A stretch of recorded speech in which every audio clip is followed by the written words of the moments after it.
The pain was what woke me. A violent, shocking slam against my shoulder that sent me staggering back, my head connecting with the wall behind me with a dull thud. White spots danced in my vision, and for a moment the world tilted on its axis. When it righted itself, it was to the sight of Cale's face, contorted with a rage so pure and personal it stole the air from my lungs. "Liana, do you have a heart at all? Do you possess even a shred of compassion?" His voice wasn't just loud. It was a weapon sharpened on bitterness and aimed directly at me. The pre-exam chatter in the hallway died instantly, leaving a vacuum filled only by his fury. "Nina is depressed. Clinically depressed. She can't take it anymore and she jumps. Can you take that responsibility? Can you live with her blood on your hands?" Before I could even form a coherent thought, his shadow, his ever-present echo Jax, materialized at his shoulder. A sneer twisted his handsome features, making them ugly. "You're just jealous, Liana. We all see it. You know perfectly well the girl Cale loves is Nina. Yet every single day you use studying this stupid exam as an excuse to keep them apart. And now, on the day of the college entrance exam itself, you're still here blocking him. It's pathetic." The hatred in Cale's eyes wasn't just anger. It was the look you give an enemy, a monster you need to vanquish. A chill, cold and insidious, crept up from the soles of my feet, prickling my scalp and settling deep in my bones. This was the moment. I recognized it with a terrifying, soul-deep certainty. This was the moment everything had shattered in a life I had already lived. Cale and I, we were two saplings from the same barren soil. Our village was a forgotten speck on the map, a place where the mountains were steep and the opportunities were flat. Our high school tuition hadn't been paid by parents who scrimped and saved. It had been scraped together by the entire village. I could still feel the press of those calloused hands, smell the scent of earth and sweat on the crumpled bills they pressed into our palms. $1 from the widow Lee, 50 cents from old man Zhang. It was an investment, a silent, desperate prayer from an entire community. I knew this college entrance exam wasn't just a test. It was a drawbridge over a moat of poverty, and it was being raised after this one single crossing. There would be no second chance. The village could never afford to send us to repeat another year. If we failed, we would return not as heroes but as cautionary tales, to pick up a sledgehammer or a trowel and disappear into the faceless, anonymous crowds on construction sites, our dreams buried under concrete and dust. Changing my fate was the single most important thing in my life. It was the axis upon which my entire world spun. Compared to that, romance teenage drama wasn't worth more than 2 extra steamed buns from the school canteen. I had tried to stop Cale and Nina from being together not out of malice, but out of a desperate, frantic need to keep him on the path. He kept skipping classes, wasting precious, irreplaceable study time on whispered conversations and secret rendezvous. How was that wrong? I only wanted him to get into a good university, to make something of himself, so we wouldn't fail the villagers who had looked at us, 2 skinny kids from the mountains, and seen a glimmer of hope. That's why in my first life, when less than 30 minutes remained before the exam and I heard Cale was going to run 10 kilometers to the rooftop of a 50-story building to save Nina, I thought he had lost his mind. I had done the logical thing, the same thing. I called the police. They would be faster, more equipped, the professionals in a crisis. If he missed this exam, he would be throwing away every sacrifice, every prayer, every calloused hand that had helped him get here. He would only end up like my father, his back permanently bent from a lifetime of swinging a sledgehammer, his spirit crushed by the weight of a future that had never arrived. I had dragged him with all my strength, my nails digging into his arm, my voice a desperate plea against the roaring in my ears. I had pulled him, fighting and cursing, into the exam hall so he would sit the test. Because of that, he and I were both admitted to top-tier universities. Jax, with his lazy arrogance, only managed to get into a junior college. For a fleeting moment, it seemed we all had bright futures ahead of us. But because Cale hadn't gone in time, Nina was persuaded down from the rooftop by a tall, handsome firefighter with a kind smile. She fell in love with her rescuer, her knight in shining turnout gear, and completely cut ties with Cale. He lost the love of his life, or so the story went, and he blamed it all on me. The memory was a phantom limb, an ache that had no place in this present moment but felt utterly real. The push, the feeling of weightlessness, the wind screaming in my ears, the ground rushing up to meet me with terrifying finality. When the police arrested Kale, Jax was still there, defending him to anyone who would listen. You don't understand. Exams happen every year, but he lost the woman he loved most. If it weren't for Liana, Nina wouldn't have married someone else. Kale, don't be afraid. 18 years later you'll be a hero again. When you get out we'll still be brothers. Online, in the court of public opinion where facts were irrelevant and drama was king, countless strangers had taken Kale's side. So what if she died? The poor guy lost his one true love. Because Liana stood in the way, he could only watch helplessly as the girl he loved pledged herself to her rescuer. How much must that hurt? Jax had even turned that broken, twisted love story into a source of internet fame, a content stream of tragic what-ifs. Meanwhile, my death was dismissed as something I had brought upon myself, a deserved consequence for standing in the way of true love. Ironic, isn't it? The sheer, breathtaking irony of it was a bitter pill I had already swallowed in another lifetime. Now standing here again, feeling the ghost of that fall in the marrow of my bones, I made a decision. I would not block him again. I would not be the villain in his story. I would let him be the author of his own destruction.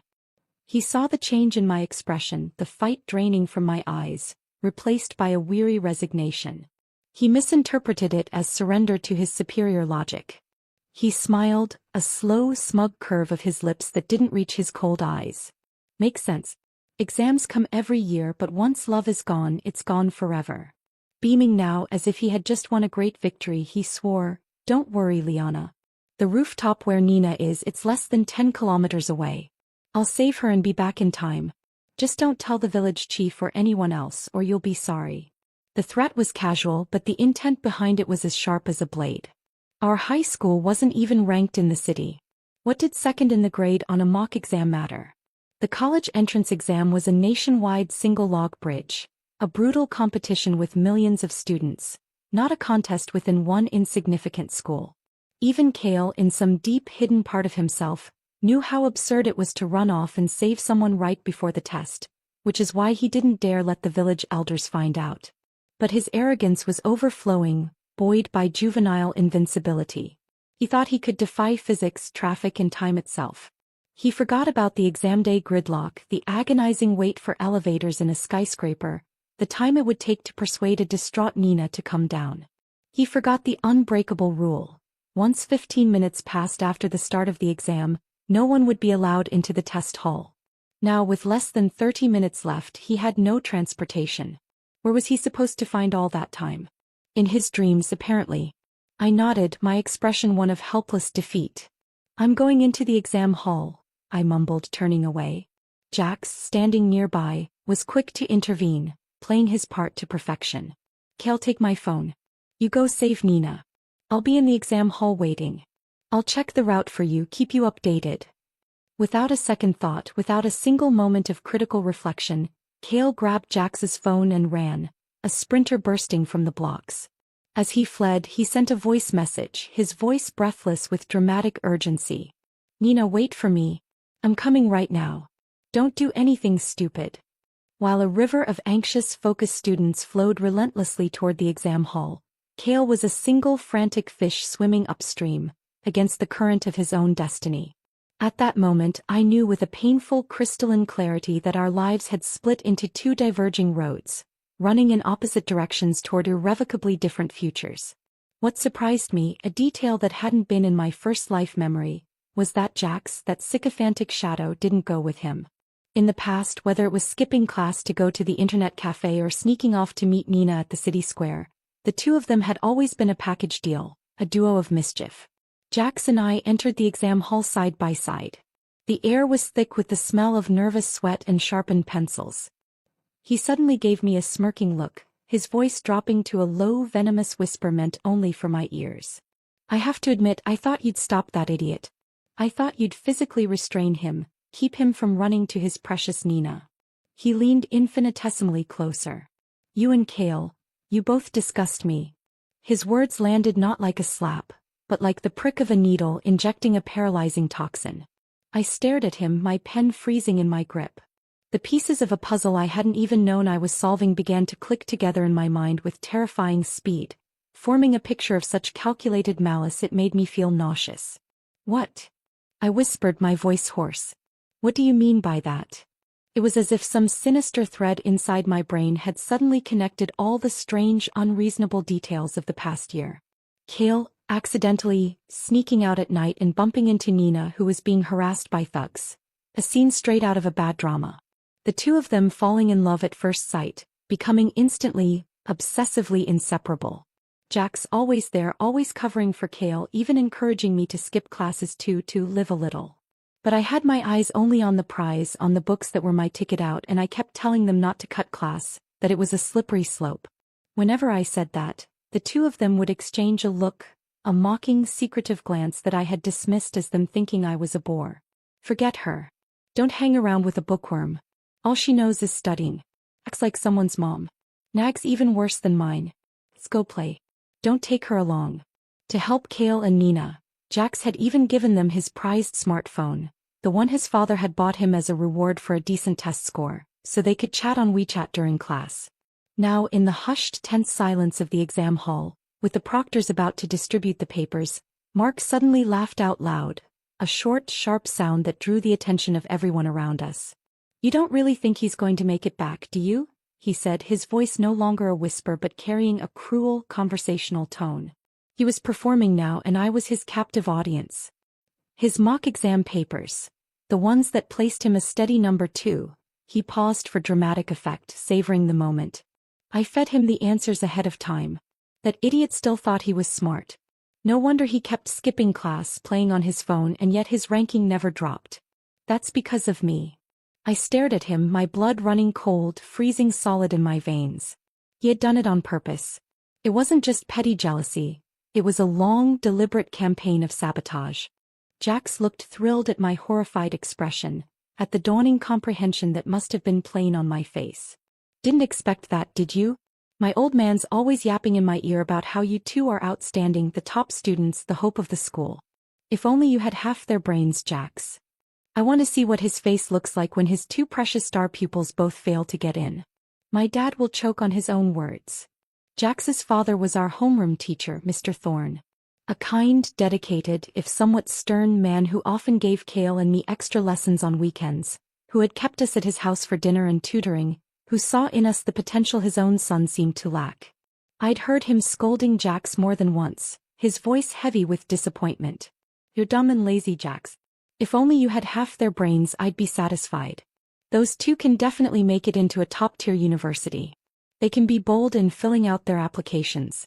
As for you, Jax, if you can just get into a third-tier school, I'll count it as a blessing from our ancestors." I had always thought those were just the harmless, frustrated jabs of a teacher and a father trying to motivate his son. I never imagined the resentment had festered so deeply, so poisonously, in Jax's heart that he would orchestrate this elaborate, ruinous scheme. It was a bright, sunny day outside the large windows of the exam hall, but my scalp went cold and tight, a wave of dizziness washing over me.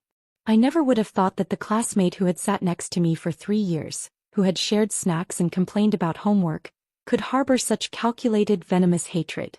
Jax, pleased with the devastation he was causing, leaned in closer, his voice dropping back to a venomous whisper, ready to plunge the knife in deeper. "You know your dad's swinging a sledgehammer on a construction site," he began, his eyes glinting with malicious delight. "But do you know what your mom's doing there?" My stomach clenched into a hard, cold knot of dread. He leaned in, his breath a foul whisper against my ear. "Your dad sells his strength, and so does your mom, but on other people's bodies." A vile, triumphant smile twisted his lips. "I've been there. You know, she's got a red mole on her inner thigh, right? You can't deny it. That skill of hers looks like something she's honed for years. If you don't get into college, you'll just go back and take over her job. Don't worry," he sneered. "I'll be a loyal customer." Laughing viciously, he raised his hand, reaching out to touch my cheek, a gesture of ultimate contempt. "How dare you think you deserve college? With your kind, the only thing you'll end up doing is selling yourself." Hearing his filthy, degrading words, a red-hot primal fury surged through me, so intense I saw a flash of white behind my eyes. I wanted nothing more than to slap him, to scream, to rake my nails down his smirking face.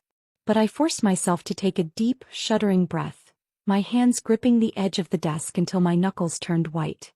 That was exactly what he wanted, to rattle me, to shatter my concentration, to make me fail this exam just as he had engineered Kale's failure.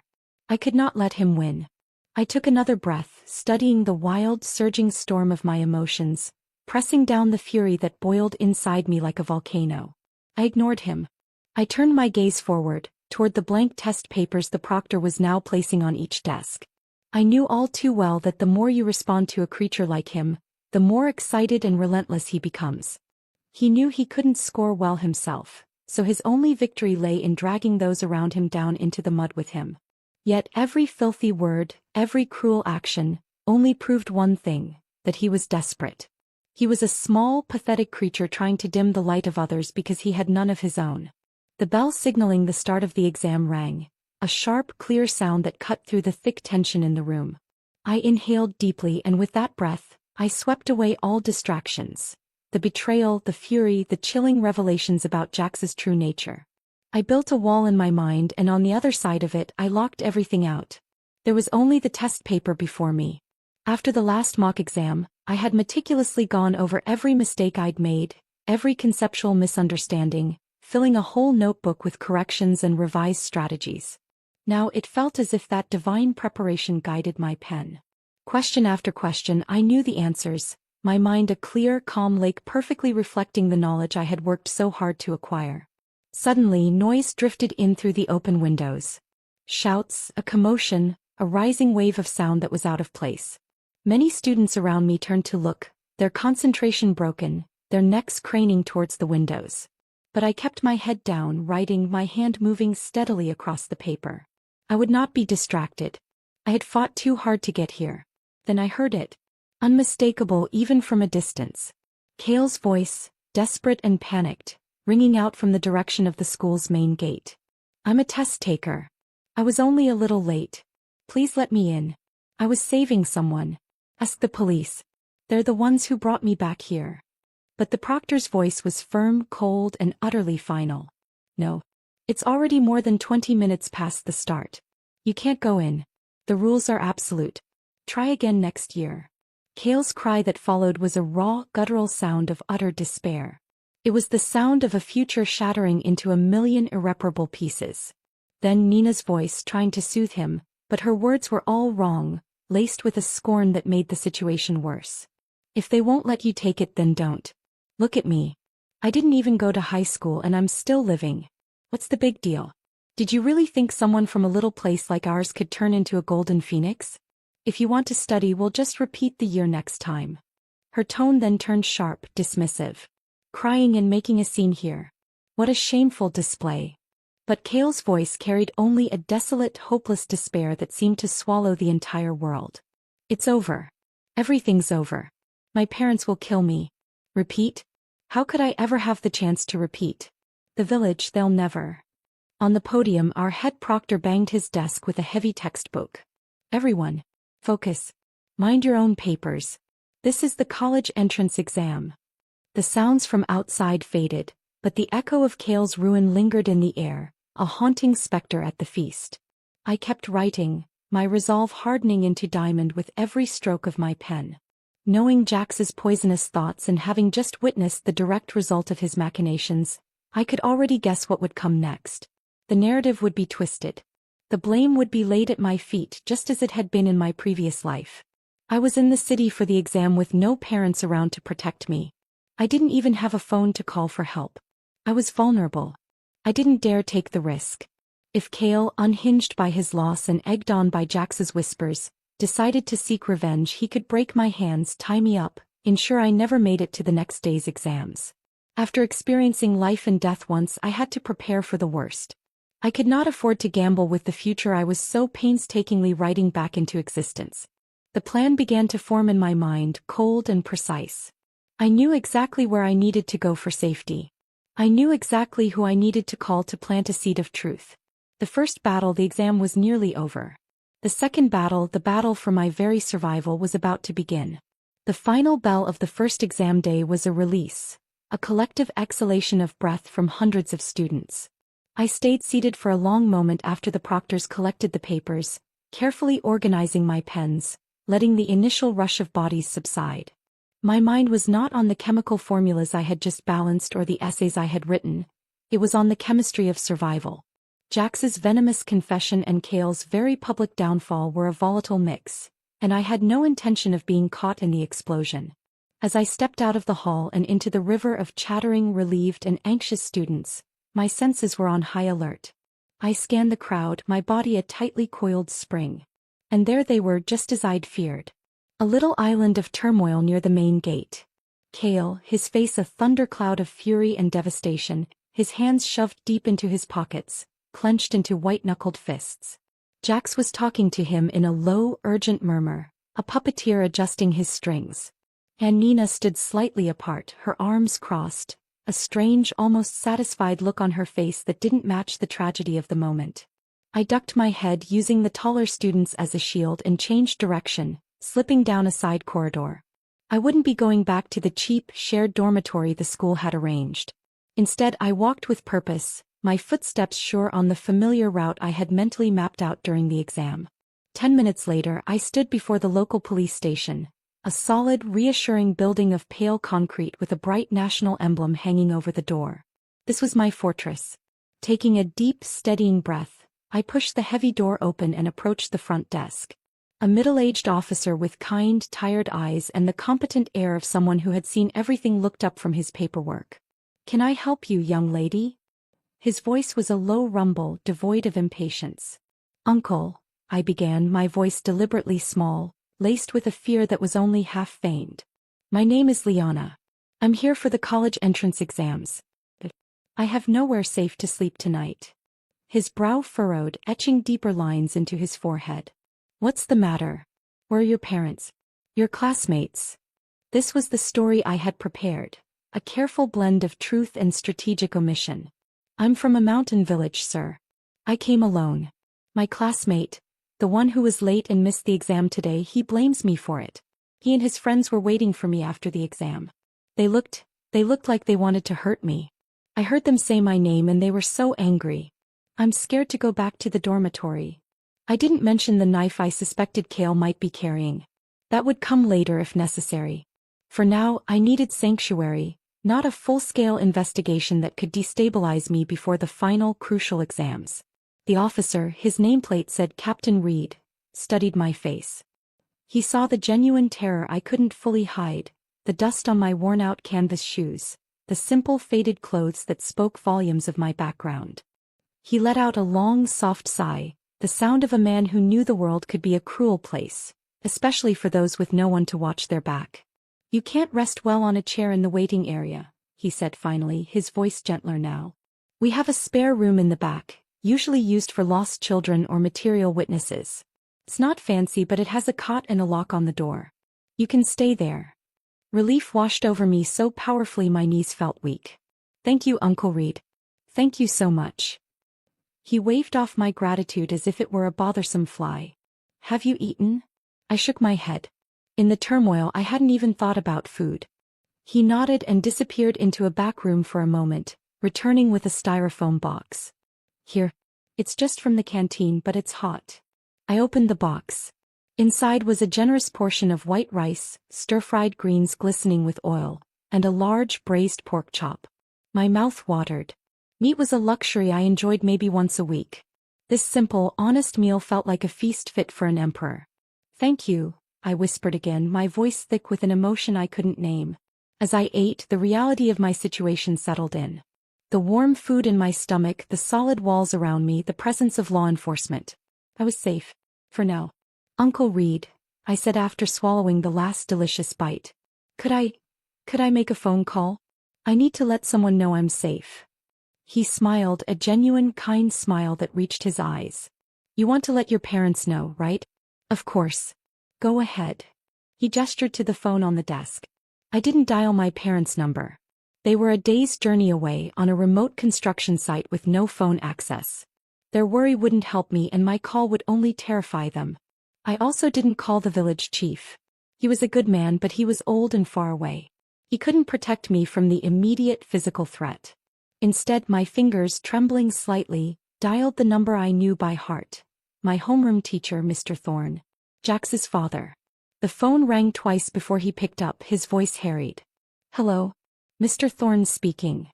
"Mr. Thorne? It's Liana. Liana, where are you? Jack said you ran off after the exam. We've been worried sick. And Cale, my God, what happened to Cale? His voice was a torrent of anxiety and confusion. Mr. Davis, listen to me carefully. I'm safe. I'm at the police station near the exam hall. The police station? What have you done? The panic in his voice was immediate. I haven't done anything, I said, keeping my voice calm and measured, a stark contrast to his. But I am in danger. Cale missed his exam because he ran to save Nina. He blames me for it. Jax is encouraging this. After the exam, Jax told me he's been feeding Cale the answers to the mock exams. He bragged about it. He said he wants to ruin both of us so you'll stop praising us. There was a stunned silence on the other end of the line. I could almost hear the gears turning in his head, the desperate denial fighting with the dawning, horrible realization. The pieces of his son's sullen behavior, the inexplicable consistency of Cale's grades despite his absences. It was all clicking into a monstrous picture. That's absurd, Liana. Mark wouldn't. His voice was weak, the protest of a man watching his worldview crumble. He did, sir. He said he's tired of you comparing him to us. He wants to see the look on your face when your precious star pupils fail. I paused, letting the calculated cruelty of it sink in. He also said vile things about my mother. Things I won't repeat. I believe he and Cale mean to harm me, to prevent me from taking the rest of the exams. That's why I'm at the police station. I'm not leaving until I walk into the exam hall tomorrow morning. Another long silence. When Mr. Thorne spoke again, his voice was hollow, stripped of its usual academic authority. It was just the voice of a defeated father. I see. Stay there, Liana. Stay safe. Well, I'll deal with this. Thank you, sir. I hung up, my hand trembling as I placed the receiver back in its cradle. The die was cast. I had thrown the first stone not out of malice but out of self-preservation. I had given Mr. Thorne the unvarnished truth. What he chose to do with it was now on his conscience. Captain Reed had been pretending not to listen, shuffling papers on his desk, but his kind eyes were full of a deep understanding. Trouble with classmates? He asked gently. You could say that, I replied with a weak, exhausted smile. He showed me to the spare room. It was small and Spartan with a single metal-framed cot, a thin blanket and a bare bulb hanging from the ceiling. To me, in that moment, it was the most secure palace in the world. The walls were thick, the door had a solid lock, and the entire building was occupied by armed, trained officers. For the first time since I'd awoken to Cale's fury, I felt my shoulders relax, the tension leaching out of my muscles. As I lay in the dim light, I could hear the faint, comforting sounds of the station. The murmur of voices from the front desk, the clack of a keyboard, the occasional crackle of the police radio. I thought of Cale, somewhere out in the city, his future in ashes, his mind likely festering with Jax's poison. I thought of Jax, whose resentment had curdled into something truly monstrous. And I thought of Nina, a pawn who seemed to relish the drama she inspired. My thoughts were interrupted by the sound of raised voices from the front of the station. I crept to the door, pressing my ear against the cool, painted wood. It was Jax's voice, slick with false concern. We're just worried about her, officer. She's our classmate. She didn't come back last night. Her name is Liana. Then Cale's voice, raw and strained, cracking with emotion. I need to see her. She needs to explain herself. She needs to tell me why she did this to me. Captain Reed's voice was a low, steady rumble, a rock against their chaotic waves. She's safe. She's staying here tonight as a guest. You boys should go home and get some rest for your exams tomorrow. Exams? Cale's laugh was bitter, broken. What exams? He made me miss mine. He set me up. She knew I wouldn't have time. Is that so? Captain Reed's tone was neutral, non-committal.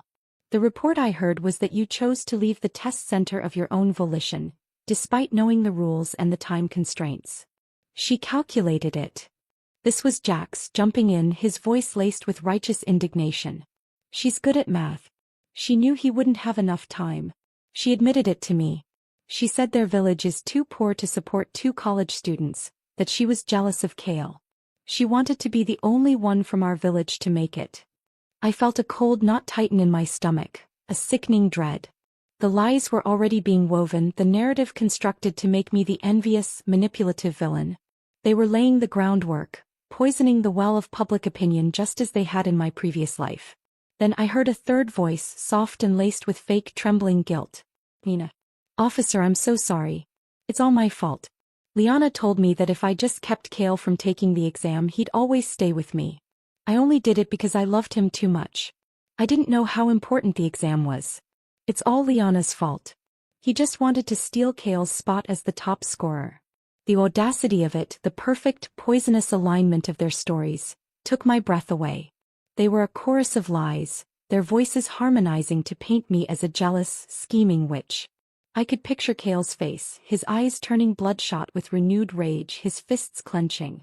Jax would be standing just behind him, a twisted smirk hidden from the officer's view. If Liana were gone, I heard Jax say, his voice dropping to a suggestive conspiratorial murmur, then no one would run back to their village and start wagging their tongue. It would all settle down. There was a heavy, pregnant pause. I could imagine Kale chewing over those words, letting them fester in his ruined, desperate mind. The idea of me, the sole witness to his humiliation and the supposed architect of his downfall, simply vanishing. The simplicity of it. Then his voice, lower, harder, filled with a terrifying resolve. Yeah. If Liana were gone. The sound of their retreating footsteps was the most frightening thing I had ever heard. It wasn't the loud, dramatic threat of before. It was a quiet, grim promise. I slid down the door to the floor, my heart hammering against my ribs like a trapped bird. It was real. The conspiracy was not just a memory from a past life. It was happening now in this one. Jax was the puppeteer, pulling the strings with chilling skill, and Kale was his enraged, broken puppet, now armed with a deadly purpose. And I was the target. A few minutes later, Captain Reed opened the door a crack, finding me huddled on the floor. His face was grim, his earlier kindness now replaced by a professional severity. "You heard?" he asked quietly. I could only nod, my throat too tight for words. He knelt down, his eyes level with mine. "Don't you worry," he said, his voice firm, leaving no room for doubt. "You're under my protection now. No one is getting to you here. You get some sleep. I'll personally make sure you get to your exam safely tomorrow." His words were a lifeline, thrown to me in a stormy sea. I crawled back onto the cot, pulling the thin, rough blanket up to my chin. The fortress walls felt strong, but I knew the monsters were right outside, waiting in the shadows, patient and full of hate. Sleep was a long time coming. When it did, it was filled with fractured dreams of falling, of Kale's hate-filled eyes, and Jax's endless, sneering laughter. The morning of the second exam day arrived, marked by a pale, tentative light filtering through the small, high window of my room. I had slept fitfully, my dreams a chaotic reel of falling bodies and Jax's sneering face. Captain Reed was true to his word. He woke me with a simple breakfast of congee and a boiled egg, and then, with two other uniformed officers flanking us, he personally escorted me back to the exam hall. Walking through the streets with a police escort was surreal. Passers-by stared, their whispers a faint, judgmental hum of speculation. I kept my head down, my focus turned inward, building a fortress of concentration around my mind. The most important exam of my life was in a few hours, and I could not afford to let the venom of others poison my focus. I was a soldier marching to the front line, and the battle ahead was all that mattered. As we approached the test center gates, the crowd was even thicker and more chaotic than the day before. Anxious parents offered last-minute advice, students chattered nervously, and hawkers shouted, selling pencils and bottled water. And there, like a dark stain on the periphery of the hopeful scene, stood Kale, Jax, and Nina. They saw me immediately. My police escort made me impossible to miss. Kale's face was a ghastly shade of pale, his eyes sunken and burning with a desperate, unstable fire. He looked like he hadn't slept, his hair disheveled, his clothes rumpled. His hands were still shoved deep in his pockets, his posture rigid with a tension that seemed ready to snap.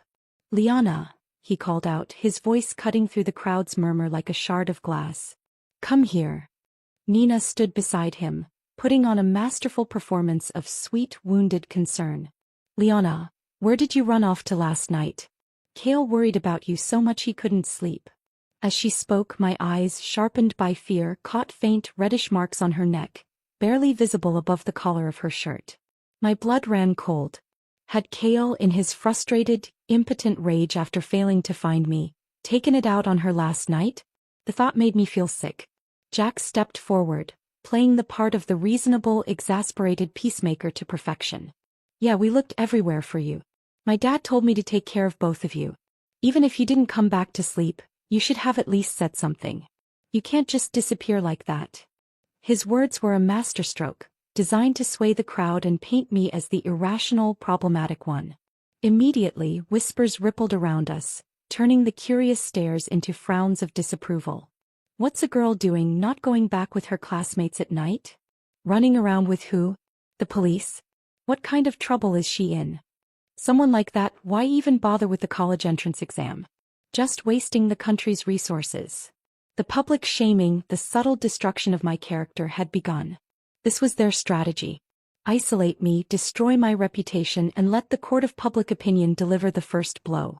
If I were still the naive, proud girl from the mountains, I would have rushed over to defend myself, to protest my innocence, walking right into their trap and into Cale's reach. But Captain Reed had been in law enforcement for decades.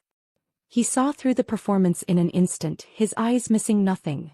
The marks on Nina's neck, the calculated gleam in Jax's eyes, the dangerous rigidity in Cale's stance. His grip on my arm tightened, holding me firmly back. "Don't go over there," he commanded in a low, unwavering voice.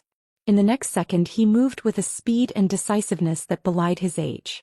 He pulled out his baton and strode straight toward Cale, his voice a thunderous bark that silenced the entire crowd. "Hands up. Out of your pockets now." The other officers closed in instantly, their presence shifting from protective to confrontational, forming a tight, professional perimeter. The scene unfolded in a series of frozen, nightmarish images. The shock on Cale's face quickly morphing into panic. The genuine fear in Nina's eyes as she realized the game had escalated beyond her control. The calculating, almost appreciative shift in Jax's expression as he assessed this new, unpredictable variable. Then a cry from a sharp-eyed parent in the crowd. "He's got a knife." Time seemed to slow, the sound stretching and distorting. Captain Reed reacted instantly, a predator lunging. He tackled Cale to the ground with a grunt of effort. There was a brief, violent struggle, a tangle of limbs, and then a glint of metal as a small, cheap kitchen knife clattered onto the pavement, skittering away from Cale's grasp. The other officers swarmed, efficiently pinning a now-thrashing Cale down and firmly restraining a suddenly silent Jax and a hysterically shrieking Nina. Cale thrashed wildly under Captain Reed's weight, his eyes wide and bloodshot, locking on me with pure, undiluted hatred. "Liana, this is all your fault. You ruined me. You'll pay for this. I'll make you pay," he screamed, his voice cracking with a fury so profound it seemed to tear at his very throat. Captain Reed shoved his head down hard against the rough concrete.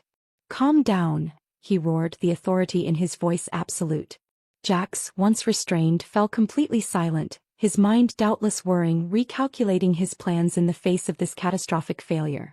But Nina was a loose cannon, shouting and twisting in an officer's grip, her hysteria a weapon of its own. "Why are you arresting me? I didn't do anything. Why don't you arrest her?" she shrieked, pointing a trembling, accusatory finger at me. If it weren't for him egging me on yesterday, tricking Cale into leaving, none of this would have happened. Cale couldn't take the exam all because of him. Liana didn't dare come back last night because he was guilty, afraid the truth would come out. I stood my ground, my heart a frantic, terrified drum against my ribs. I couldn't help but marvel, even in my fear, at the intricate, poisonous web Jax had spun. He was always in the background, his hands seemingly clean, using others as his weapons and his shields. He had turned Nina into his mouthpiece and Cale into his blade. It became painfully, undeniably clear then. In my previous life, when Cale had shoved me off that high rise, it was Jax's voice that had undoubtedly been in his ear, whispering justification, twisting the narrative until murder seemed like a righteous, even necessary act. I knew I had to speak. I had to plant a seed of doubt in the onlookers' minds, and more importantly, I had to try to plant one in Cale's shattered psyche. I could not let their false narrative stand uncontested. I took a step forward, my voice quiet but clear, carrying over Nina's fading hysterics. Yesterday, right here, there were uncles and aunties, parents who had come to drop their kids off. They must have overheard me. Someone must have heard what I actually said to Cale when he wanted to leave. I let my gaze sweep over the crowd, making eye contact with a few. What exactly did I say to him then? And how has it been twisted now into this story? I then turned my gaze from the crowd to Cale, who was still pinned to the ground, his cheek pressed against the dirt. I walked slowly toward him, ignoring Captain Reed's warning look. I knelt just out of arm's reach and lowered my head to look him directly in his wild, pain-filled eyes. "Cale," I said, my voice firm and steady, a stark contrast to the chaos around us. Think carefully. Nina and I have never gotten along. He has always hated me. His disdain for me has always been out in the open. He never once tried to hide it." I paused, letting the simple, obvious logic sink past the fog of his rage. Back then my mind was completely on studying on this exam. I never cared that he disliked me because arguing with him would have been a waste of my time I couldn't afford to lose. "So," I asked, my voice dropping to a near whisper, "if you believe them so quickly, then they must have been saying other things behind my back. Lies about me. But really," I asked, the question hanging in the air between us, "would I ever scheme against you for the reasons they gave?" Pinned under Captain Reed's grip, Cale stopped struggling. The frantic, violent energy seemed to drain out of him, replaced by a dazed, bewildered confusion. He was finally, truly thinking, the fog of rage and manipulation beginning to lift, if only for a painful, illuminating moment. "Officers, maybe this is a misunderstanding. A terrible misunderstanding." A new, frantic voice cut through the tension. Mr. Thorne, our homeroom teacher, was pushing his way through the crowd, his face ashen, his tie askew, his satchel swinging wildly from his shoulder. He must have rushed over the moment he got my call or heard the commotion. The sight that greeted him, his son in police custody, his star student pinned to the ground with a knife nearby, and a hysterical Nina, seemed to suck the very air from his lungs. He looked like a man watching his entire life's work implode. The parents gathered around, their fear and protectiveness now boiling over, began shouting, their voices a chorus of outrage. "What misunderstanding? We all saw the knife. Officers, take him away. What if he goes crazy and hurts my daughter? That's right. All these kids have exams today. This is a disgrace." If I had guessed right, this public ambush was Jax's idea. He wanted to use the crowd to pressure me, to corner me, and to dump all the blame onto my shoulders in a very public forum. If Captain Reed hadn't been there, if I hadn't already lived through death once and recognized the patterns, I would have walked right into it. I would have been stabbed, and in the ensuing chaos, my name would have been dragged through the mud, my character assassinated. The whispers would have followed me even in death. "Why did he stab you and not anyone else? Must be because you deserved it. Must be because you stopped him from taking the exam." But Jax hadn't expected his father, the one man he truly feared and resented, to show up in the middle of his carefully staged drama. He hadn't accounted for the wild card of paternal shame and fury. I didn't care about teacher-student respect anymore. My life was on the line. My future was on the line. I raised my voice, addressing Mr. Thorne directly, making sure the crowd could hear. "There's no misunderstanding, Mr. Thorne. You came just in time." I turned slightly to include the gawking, horrified parents and students. "Yesterday, Nina tried to take her own life on the rooftop 30 minutes before the exam. Cale ran to save her, and because of that he was late and missed the test. But when I stepped into the exam room, your son, Jax, started spewing filth about me, about my mother." I saw Mr. Thorne flinch as if I had physically struck him. I pressed on, merciless. The truth was my only weapon. "He said he was going to make sure neither Cale nor I could take the college exam, so all your effort in tutoring us would go to waste. He even bragged that every time you guided a student he'd ruin one. He wanted to see the look on your face when we failed." The crowd erupted in a fresh wave of shock and outrage. This was a scandal far juicier and more twisted than a simple teenage quarrel or a failed student's rage. Jax's face, previously a mask of calculated calm, twisted with sheer, unvarnished shame and fury. "You awful woman. Shut your mouth." "Shut up," he snarled, struggling against the officer's hold. Mr. Thorne stood frozen, the truth I had told him over the phone now playing out in horrifying, public, undeniable reality. The last vestiges of denial in his eyes finally shattered. Though he had suspected, hearing the venom in his son's voice, seeing his vicious reaction confirmed everything. With a strangled cry of pure anguish and rage, a sound torn from the depths of a broken father. He snatched his heavy leather satchel and hurled it at Jax with all his strength. "I'll crush you, you beast. How could you? How could you do something like this?" The scene descended into absolute, unmitigated chaos.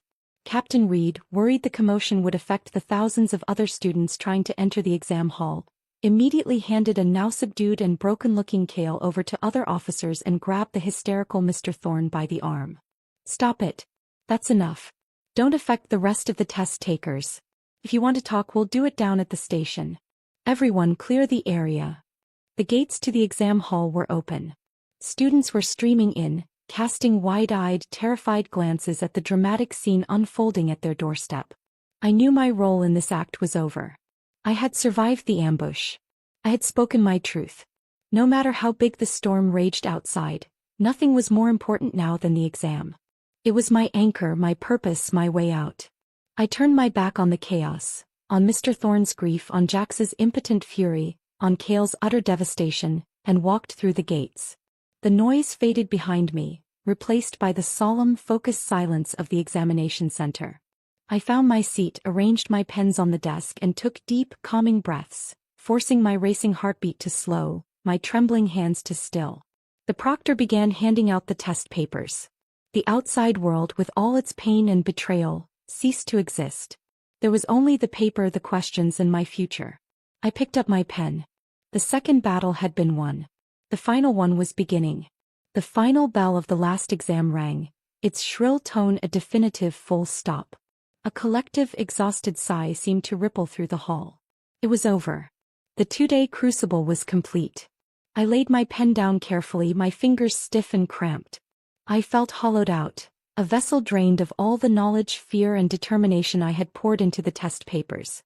The silence in the hall was profound, broken only by the rustle of papers and the soft footsteps of the proctors. As I filed out with the other students, a strange numbness settled over me. The high-alert state I had maintained for days was receding, leaving behind a bone-deep weariness. The first thing I saw as I stepped through the main gates was not the lingering police presence or the remnants of the morning's chaos, but 3 familiar, dust-covered figures standing anxiously at the edge of the crowd. My parents and the village chief. My father and mother looked as though they had been carved from the very dust of the construction site. A fine gray powder coated their worn clothes and lined their tired faces. My father's hands, gripping the straps of a faded canvas bag, were a roadmap of cracks and calluses. My mother's shoulders, usually squared with a stubborn strength, seemed to sag under the weight of a relief so profound it was almost painful to witness. They had come straight from their grueling labor, a journey of a day and a night, after undoubtedly hearing some terrifying fragmented version of events. The village chief, leaning heavily on his familiar wooden cane, scanned the crowd with an old man's keen eyes until they landed on me. In his gaze, I saw the collective hope and fear of our entire village, a weight I had carried for as long as I could remember. The vile slander Jax had spat about my mother rose unbidden in my mind, a foul odor I forcefully dismissed. I knew my mother. She was the strongest person I knew. She could handle the same back-breaking labor as my father, hauling bricks and mixing cement without a word of complaint. I remembered with a sudden sharp clarity, a time when some cruel neighbors had mocked me, suggesting I should give up studying and become a rich man's mistress to make easy money. It was my mother who had stormed out and cursed them with a ferocity that left them stunned into silence. Later she had pulled me aside, her work-roughened hands holding mine tightly, and told me, her voice low and fierce, "Don't you ever listen to that nonsense. You study. You study until your eyes cross. One day you'll go to a big city and work in an office tower with air conditioning. Don't be like me and your dad, breaking our backs for a pittance. Your mind is your way out." Seeing them here now, their love a tangible, grounding force in the aftermath of the storm, filled me with a warmth that began to thaw the icy dread Jax and Kale had left in me. It felt so good, so fundamentally right to be alive, to be loved, to have a future that was still miraculously within my grasp. We didn't speak much then. There was too much to say, and the noisy, chaotic street was not the place. My mother simply pulled me into a tight, dusty hug that smelled of sweat and home, and my father placed a heavy, comforting hand on my shoulder, his silence more eloquent than any words. The village chief just nodded, his eyes shining with a mixture of emotions too complex to name. "Let's get you somewhere quiet," was all he said, his voice raspy with emotion. We went straight to the police station. The scene inside was one of grim resolution, a stark contrast to the emotional reunion outside. I saw Cale's parents there huddled together on a hard wooden bench. They were simple farmers, their world consisting of the land they tilled and the son whose future they had poured their lives into. Now both had been ripped away in the most shocking manner possible. They looked small, lost, and utterly broken in the sterile, intimidating environment of the station. They couldn't even look at me. Captain Reed, his face a mask of professional neutrality, informed us of the formal outcomes. Cale was being held for causing a major disturbance, possession of a dangerous weapon and attempted murder. The gravity of the charges hung in the air, a suffocating blanket. He would be formally processed and detained, his fate now in the hands of the legal system. The boy I had grown up with was gone, replaced by a case file. Jax, thanks to his father's desperate, humiliating intervention and guarantees, had been allowed to finish his exams in a segregated room under the watchful eye of an officer. After each test he had been brought back to the station for questioning. Captain Reed explained in his measured tone that strictly speaking Jax hadn't lifted a hand. He had been a ghost in the machine, a masterful manipulator who had expertly avoided any direct prosecutable action. The legal system, he implied, would have a very difficult time making anything stick to him. He was the perfect parasite, draining his hosts while remaining unscathed himself. But then the unexpected happened. The door to one of the interrogation rooms opened and Nina was let out.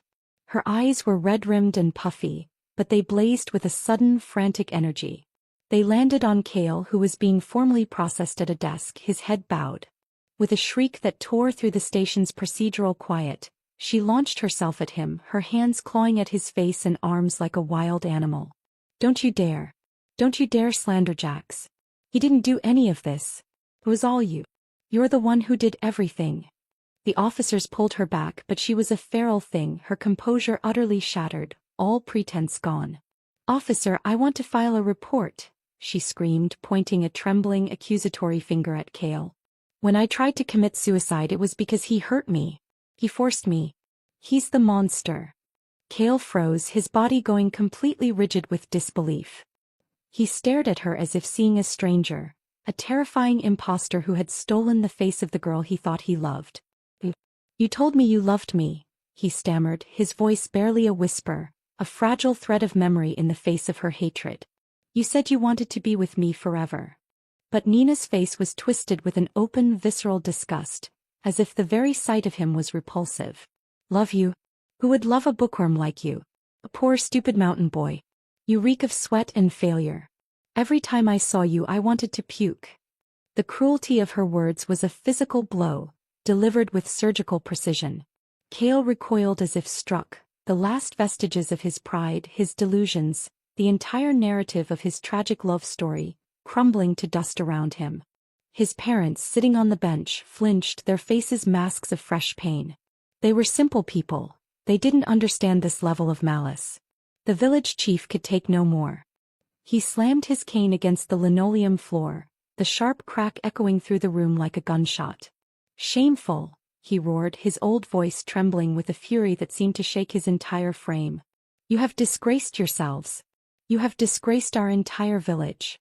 As the officers finally led Cale away towards the holding cells and his bleak future, his steps were heavy, defeated. He was a shell. He passed right by me and his steps faltered.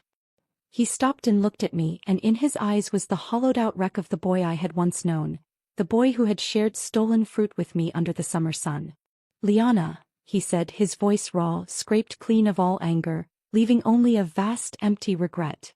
"If I had listened to you back then, if I hadn't gone to Nina, would I have been able to take the exam too?" He was finally asking the right question. But it was a question born of consequence, not wisdom.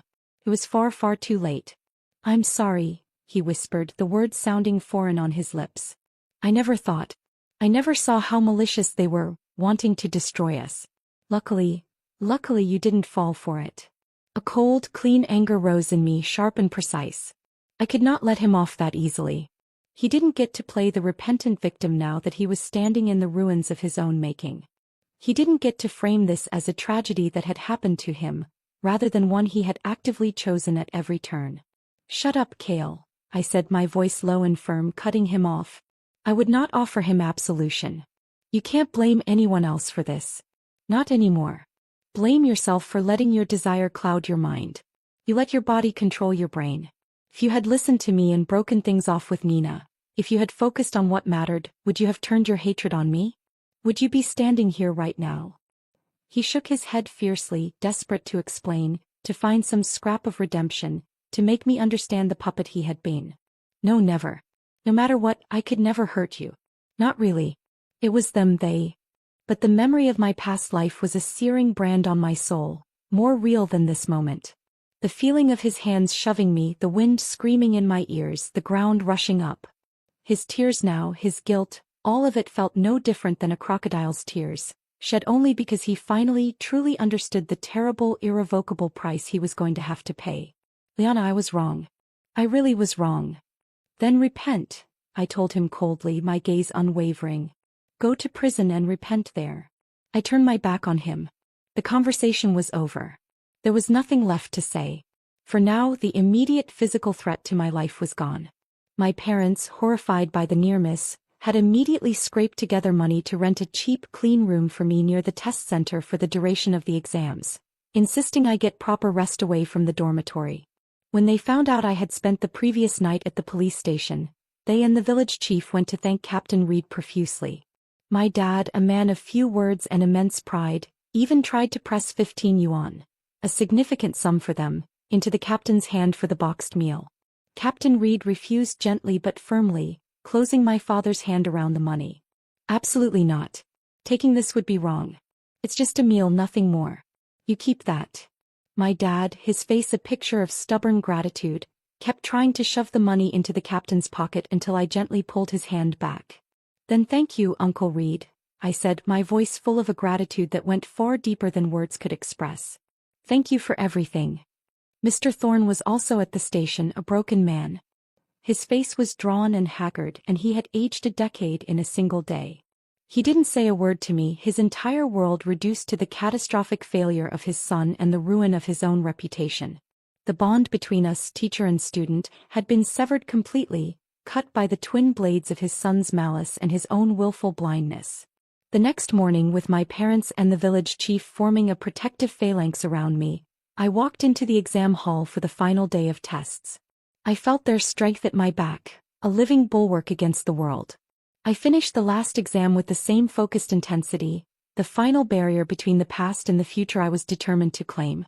As I walked out, the entire grueling process finally over, I saw the police taking Jax away, this time with a more purposeful air. The questioning was over. Decisions were being made. Mr. Thorne stood by the gate, watching them lead his son away. As I passed, his eyes, full of a bitter, misplaced resentment, found me. The grief had curdled into blame. "If you'd told me sooner," he said, his voice low and accusing, "if you'd come to me privately, things never would have gone this far." I stopped and looked at him, this man who had once been my mentor, who had opened books and worlds for me. The connection was ashes. "I spent my time teaching you," he continued, the bitterness overflowing, tainting the memory of every extra lesson, every word of encouragement. "And in return, you bite the hand that fed you, Liana. You'll come to no good end." At that moment, any lingering sense of obligation or pity I might have felt for him or his son evaporated. He was blaming the victim, protecting the predator. He was as poisoned by his paternal bias as Jax was by his jealousy. He wanted a scapegoat for his own failure as a father. I looked Mr. Thorne squarely in the eye, my gaze steady and unforgiving. I felt the weight of the village chief and my parents behind me. "You should have taught your son better," I said quietly, and then I turned and walked away, leaving him alone with the ruins of his family and the consequences of his neglect. I would not carry his guilt. I had my own future to carry. The silence that followed the exams was not one of peace, but of suspended animation. The frantic mental energy that had sustained me for days evaporated, leaving me hollow and numb. We returned to the village, the journey a quiet, somber affair. The lush green mountains that had once felt like a prison now felt like a shield, a place to hide and heal. My parents, after ensuring I was settled, had to return to the construction site within a week. The dust on their clothes was a stark reminder that the world did not stop for our personal tragedies. The relentless grind of survival went on. The village chief, however, stayed close. He was a quiet, steady presence, his wrinkled face a map of our village's struggles. He knew the whispers were already beginning, slithering through the narrow paths between houses like venomous snakes. And they were. I heard them when I went to fetch water from the well, snippets of conversation that died the moment I approached. Kale was always a bright boy, it's a shame, a real shame. That city girl, Nina, she led him astray, poisoned his mind. And Liana. She was always with them, she should have tried harder to stop him, to make him see reason. Once a man goes to prison, he's finished. His poor parents, what will they do now? The narrative was already being woven, casting Kale as the tragic hero led astray by a temptress, and me as a bystander who should have done more. I knew it, but my parents never wanted me to hear, so I pretended I didn't. I focused on the physical world, on the ache in my muscles that was a welcome distraction from the ache in my heart. A week after we returned, I put on my oldest, most worn-out clothes, a pair of patched trousers and a faded shirt that had belonged to my father, and went to the construction site where my parents worked. It was a vast, dusty chaos of half-finished concrete skeletons and the constant percussive soundtrack of hammers and shouting. My father was where I always pictured him, his powerful frame silhouetted against the hazy sky, swinging a massive sledgehammer to break down an interior wall. The force of each blow reverberated through the ground, a dull rhythmic thud of pure brute force. My mother was carrying rubble down from the upper floors in 2 heavy buckets suspended from a bamboo pole across her shoulders. Her steps were slow, deliberate, her body leaning forward at a permanent angle against the immense, unending weight. I didn't say a word. I just found an extra pair of worn, fingerless gloves and started helping. I carried bricks in a heavy hod, my shoulders raw and swollen by the end of the first day. The rough wood and rope bit into my tender skin, and when sweat seeped into the fresh wounds, it stung like salt poured onto an open wound. I hauled bags of sand, the grit working its way into every pore under my nails, into the creases of my skin. For me, it was just summer work, a penance and a practical way to earn my university tuition money. For my mother, this was her daily life, repeated endlessly year after year. Her shoulders were not just raw, they were a permanent landscape of hardened, leathery calluses and old, white scars, a testament to a lifetime of sacrifice. Her hands were rough as sandstone, the nails cracked and permanently stained with dirt. All my life I had heard the old saying, if you don't suffer through studying, you'll suffer through life. But hearing it 1,000 times from teachers and the village chief was nothing compared to living it, even for a day. The brutal, mind-numbing, body-breaking exhaustion of manual labor was a more potent, more visceral motivator than any lecture could ever be. This was the alternative. This was the future I had fought so desperately to avoid. My mother misunderstood my quiet intensity, my grim determination to share their burden. One evening, as I winced applying a cheap, stinging salve to my inflamed shoulders, she sat beside me on our cramped porch, her voice gentle. "Don't be afraid," she said, mistaking my silence for worry about the impending exam results. "If you don't pass this time, we'll repeat the year. Your dad and I talked it over. We've saved a little money, put some aside with your grandma. If you need to repeat, we won't use the village's money again. We'll manage it ourselves." Her words, meant to comfort, felt like a knife twisting in my gut. They were willing to sacrifice even more, to bear an even heavier burden, to delay their own rest for my dream. They saw my work on the site as a sign of despair, not of solidarity. I just nodded, unable to speak around the lump of love and guilt. Kale's parents, meanwhile, ran themselves ragged trying to find a lawyer, to plead for leniency, to understand the legal labyrinth that had swallowed their son. But the evidence was overwhelming. The knife, the public disturbance witnessed by hundreds, the testimony of Captain Reed and countless parents. The village whispers about them grew louder, more pitying, and in some corners more accusatory. The collective investment of the village had been betrayed, and the shame, it seemed, was collective too. The village chief, in a move that was both harsh and necessary for the community's morale, made a public example. He struck Kale's name from the family register in the village hall, a public, symbolic act of severing him from the community that had raised him. He even used Kale's case as a stark lesson during a village meeting, standing on the old stone steps in the central square. The village scrapes together money to send our children to school. His voice boomed, old but firm, carrying across the silent, assembled crowd. We do it so that everyone can make something of themselves, so later they can repay the village and lead everyone toward prosperity. We carry the water so they can drink. But some people, he paused, his gaze sweeping over everyone, are selfish. They think only of their own desires. They nearly caused an enormous loss, almost costing us the first top scorer from our entire village. They spit on the sacrifices we all made. He didn't say Kale's name, but everyone knew. The message was clear. The community's future was paramount. Individual failures that jeopardized that future would be cut out like a cancer.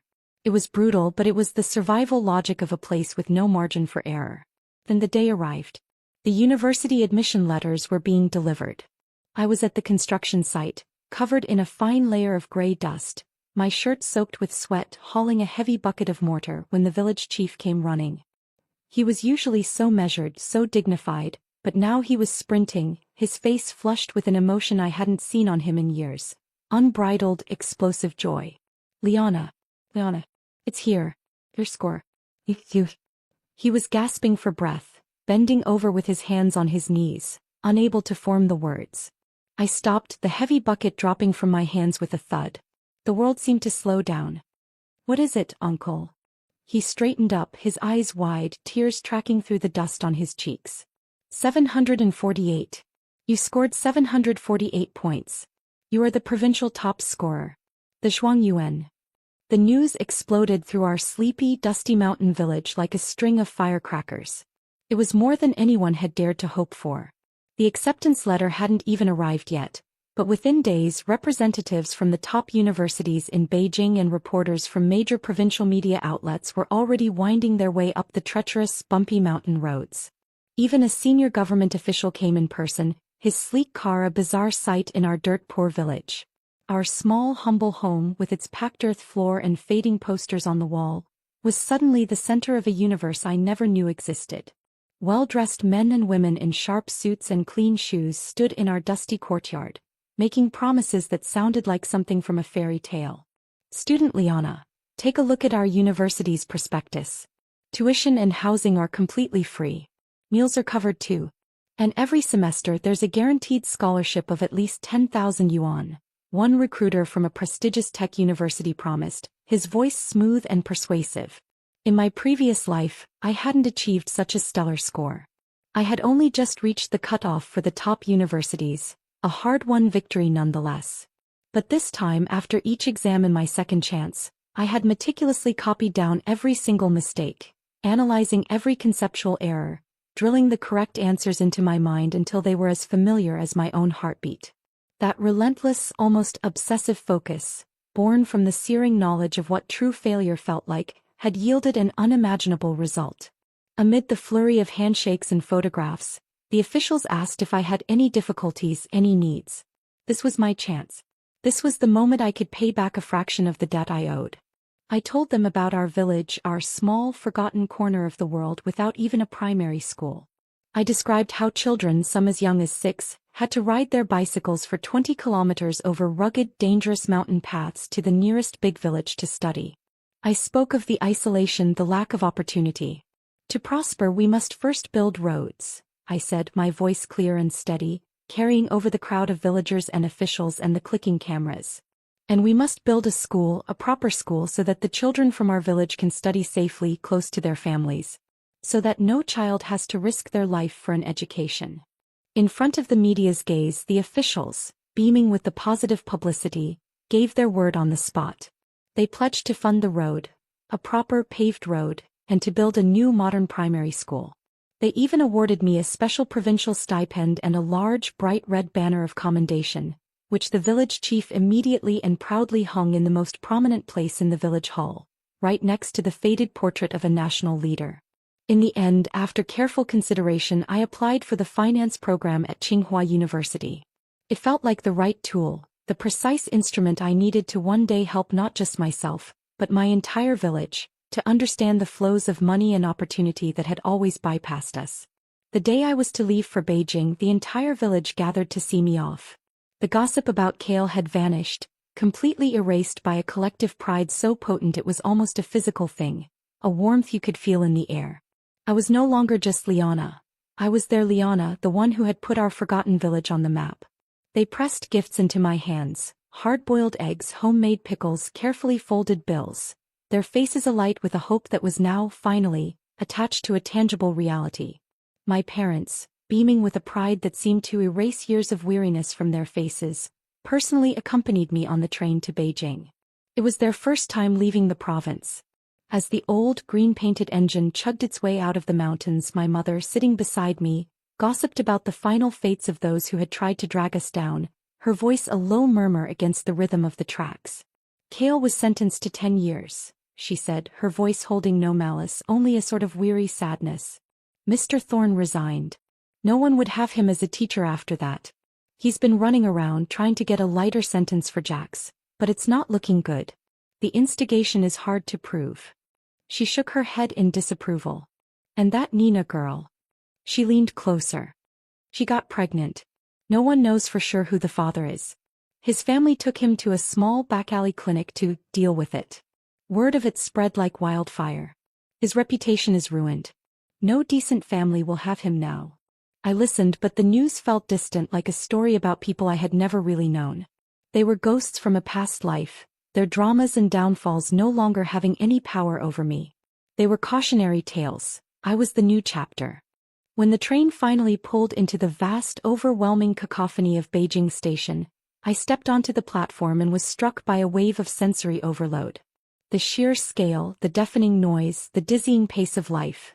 The capital city I had only ever seen in grainy photographs and tattered books now stood vividly, overwhelmingly, terrifyingly before me. Tsinghua University, a treasure of 100 years, stood as a monument to knowledge and ambition, its gates welcoming the nation's brightest talents from every corner of the land. In that moment, standing on the threshold of this new, daunting world, all my ambitions, once suppressed by the sheer effort of survival, surged forth, impossible to contain. Yet I knew my own shortcomings. I wasn't naturally brilliant or well-connected. I was stubborn. I was hardworking. I was a fighter. And I knew that in this new, glittering arena, that would have to be enough. The air in Beijing was different.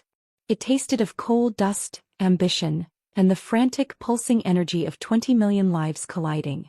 Tsinghua's campus was a world unto itself, a sprawling kingdom of ancient, gnarled trees and soaring modern glass buildings, of students who walked with an aura of unshakable confidence that felt both intimidating and contagious.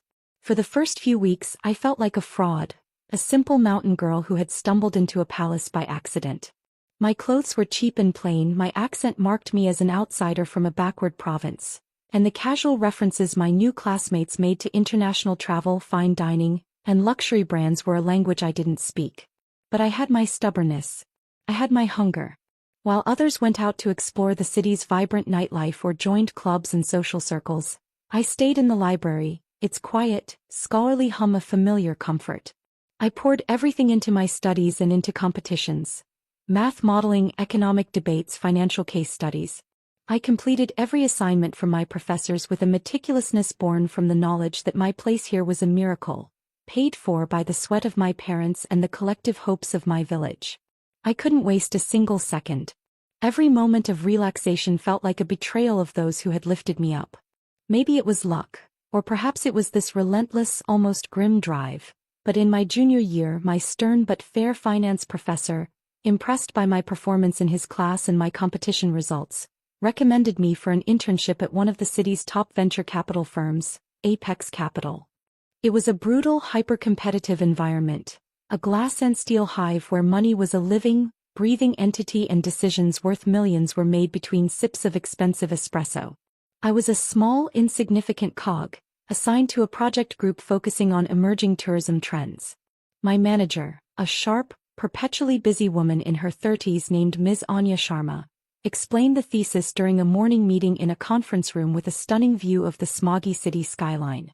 Big cities are creating immense pressure, mental and physical. There's a growing, affluent urban demographic that longs to return to nature, to authenticity, to something real. We're looking for the next wave of eco-resorts, genuine experiences, not manufactured, theme park ones. as my colleagues, mostly sons and daughters of the elite, threw out ideas about developing hot springs in already commercialized areas or repurposing ancient villages into boutique hotels, my heart began to pound. An image of my home flashed in my mind, so vivid it was almost a hallucination. The mist-shrouded peaks at dawn, the clear icy streams teeming with little fish, the simple sturdy wooden houses clinging to the mountainside, the sound of the wind in the bamboo groves. Our people were honest, their hospitality not a service but a way of life. Our traditions were unique, our festivals vibrant with a history that hadn't been sanitized for tourists. Visitors could hike our untouched trails, forage for wild mushrooms with local guides, wade in the rivers to catch their own dinner, learn to make rice wine from the elders. It wouldn't be a resort. It would be an immersion, a journey back in time. I raised my hand, my voice slightly unsteady in the room of polished, confident voices. I have a proposal. All eyes turned to me, the quiet, always over-prepared intern from the mountains. I took a deep breath and began to paint a picture with my words. I spoke of my village, not with the shame I had once felt, but with a newfound, fierce pride. I described the untouched beauty, the crisp, clean air, the unique ethnic festivals with their dragon dances and ancient songs, the potential for authentic homestays where visitors could live and eat with local families, sharing their stories around a communal fire.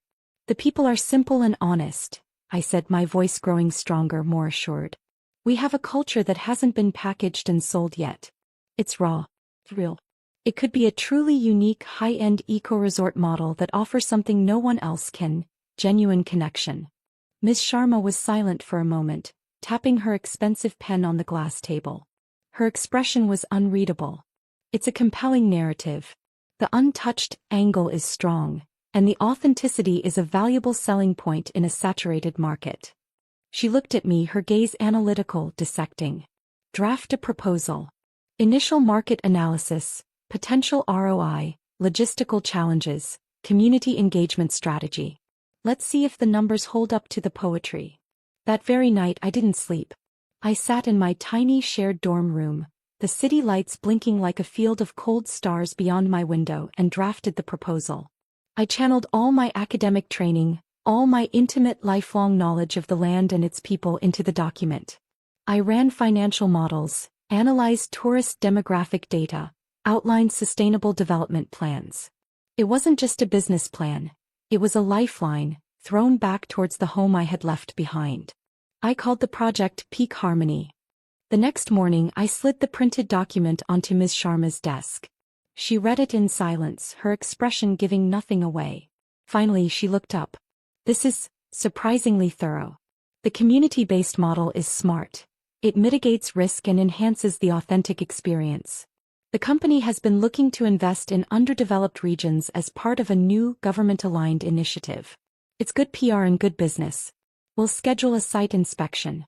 If this works, Lena, it could be a flagship project for us. Elation and terror warred within me.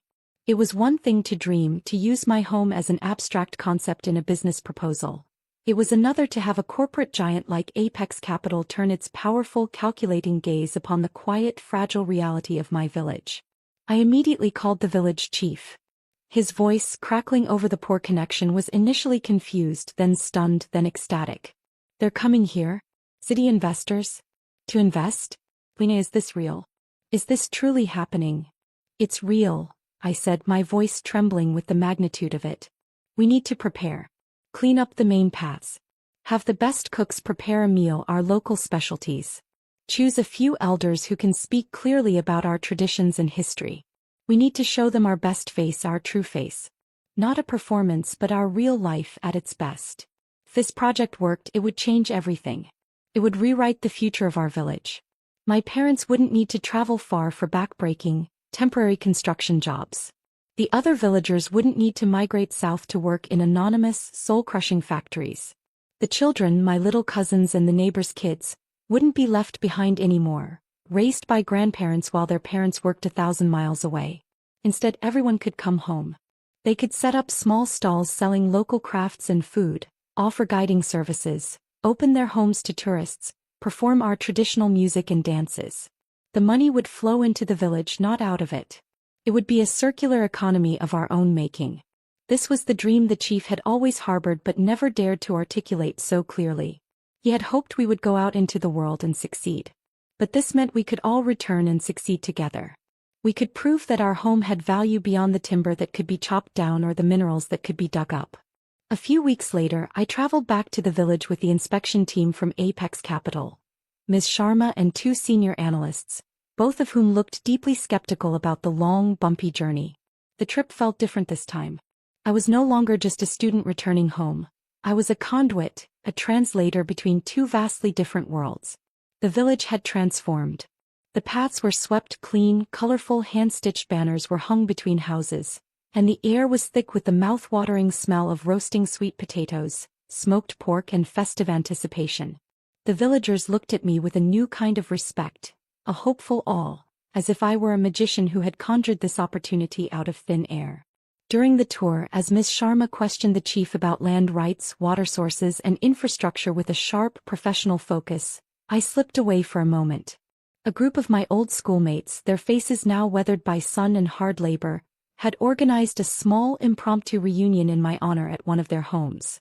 It was there, surrounded by familiar faces that were now etched with the hardships of a life I had escaped, that I learned the final chilling chapter of the story I thought I had left behind. "Did you hear about Kale?" one of them asked, his voice dropping to a somber tone as he passed me a cup of bitter tea. I shook my head, a cold premonition settling in the pit of my stomach. I had deliberately not asked. He was released early. Good behavior, they said. He took a slow sip of his tea, his expression grim. But he didn't repent. The moment he got out, he went looking for Nina.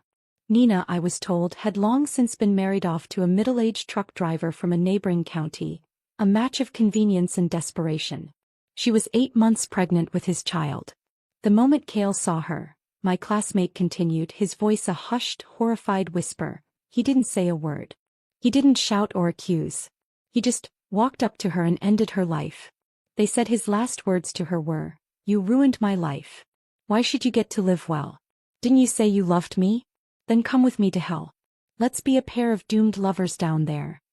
A collective grim shudder went through our small group. The monstrousness of it was absolute, a final violent punctuation to a story that had always been headed toward tragedy. But it didn't stop there. Another classmate, a woman named May, chimed in, her eyes wide with the horror of the telling. "He ran straight to Mr. Thorne's house.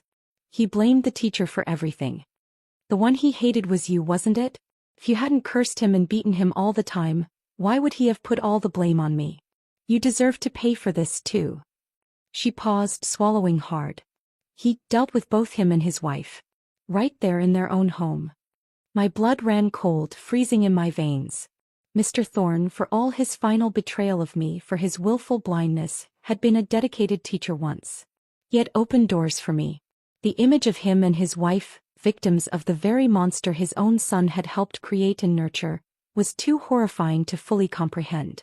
After that, the first classmate said, Kale called the police and turned himself in. Just calmly waited for them to arrive. But even in prison he wasn't done. He leaned forward, his voice dropping even lower. "He got hold of a piece of dental floss," they said. "He managed to get into Jax's cell, or maybe they were put together. He strangled him. His last words to him were, 'Didn't you say you treated me as a brother? Then come keep me company. If I can't live, none of you will live either.'" The story was a Greek tragedy played out in our poor remote corner of the world. Kale had become an agent of pure nihilistic chaos, a fire that consumed everything in its path, systematically destroying every person he held responsible for his ruin, ultimately completing the circle of annihilation that Jax had set in motion with his petty, jealous scheming. The puppet had finally killed the puppeteer and then himself. I learned that Kale's parents, after initially running themselves ragged trying to save him, had finally given up, utterly crushed by the shame and the unspeakable horror. They had retreated into a silent, broken existence. By the time I returned to the village, I heard they had a new child, a little boy conceived in a desperate attempt to start over, who was already old enough to walk and knew nothing of the brother who had torn their world apart. The reunion broke up soon after, the festive mood I had carried with me utterly shattered by the grim news. I walked back to the inspection team, the bright, hopeful sunlight now feeling obscene, a mockery of the darkness that had festered here. The past, it seemed, was not content to stay dead. It had reached out from the grave with one final, bloody, conclusive gasp. Ms. Sharma found me a few minutes later, her professional mask slightly softened by the stunning, visceral beauty of the landscape. "This place has real potential, Lena," she said, her gaze taking in the majestic peaks. "The authenticity is palpable. You can feel it. But..." She hesitated, choosing her words carefully. "Are the people here stable? We heard some disturbing stories from the locals while you were away. About a multiple homicide. A crime of passion that wiped out several families." I looked out at the village, at the hopeful, eager faces of the people who had gathered to see the city investors.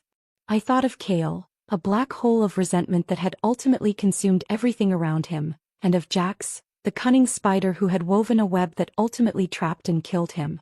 They were the poison that had been purged.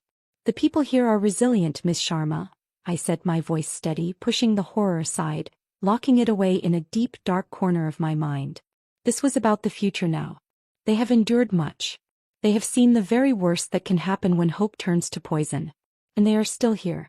They are ready to build a better future, a future they can be proud of. The past. I met her gaze squarely. The past is a ghost. It can't hurt this village anymore. It's a lesson, not a life sentence. She studied my face for a long, penetrating moment, seeing the resolve there, the hard-won strength. Then she nodded slowly, a decision made. "Good. Then let's talk numbers. Let's talk about how we turn this peak harmony of yours into a reality." And as we walked back to join the others, I took one last look at the mountains, my mountains. They were no longer just a place I had escaped from. They were the foundation of everything I was about to become. The bridge was being built, and this time it was built to last. The end.